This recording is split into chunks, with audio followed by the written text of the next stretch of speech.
Qovun mavsumida juda ham mazali va tabiiy qovunli muzqaymoq qilamiz. Bizga ship-shirin qovun kerak bo'ladi. Navini ahamiyati yo'q. Qovunni maydalab idishga solamiz, ustidan qaymoq va quyultirilgan sutni ham solib blenderlaymiz. Qolipingiz bo'lsa qoliplarga quyamiz yoki oddiy idishga quyib qo'ysangiz ham bo'ladi va morozilnikka qotguncha qo'yamiz.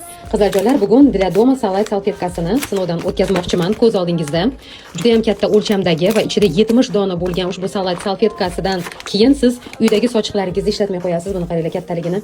Hidi ham juda ham yoqimli ekan va mana shu tosterdan tozalashni boshlayman. Uy bekalar yaxshi bilishadi, uydagi har bir anjom uchun alohida latta ishlatiladi, lekin salat Для дома salfetkasi ustidagi qadog'ida keltirilganidek har bir texnika va mebel uchun ishlatsa bo'ladi. Ustiga zarar yetkazmaydi, bakteriya yig'maydi, lekin top-toza qiladi. Eng ko'p dog' bo'ladigan va yog' yig'iladigan bu oshxona anjomlari bo'ladi. Mana ko'z oldingizda tozalayapman. Bir zumda yog'lardan xalos etib, yaltillatib, umuman is ham tushirmayapti. Salat Для дома salfetkasini Uzum marketdan buyurtma qilishingiz mumkin. Uzum marketga kirasiz, salat salfetka deb yozasiz, pastroqdan Для дома salatni topasiz va u yerda salat Для дома haqida juda ko'plab ma'lumotlarga ega bo'lasiz. Korzinkaga solib, buyurtmani amalga oshirasiz. Buyurtma qilish juda ham oson. Salat salfetkalari bilan ham yerni tozalagunimga qadar muzqaymoqlar ham qotibdi. Kuz faslida ship-shirin qovunlardan albatta tayyorlab ko'ring va yerliklarga ulashing.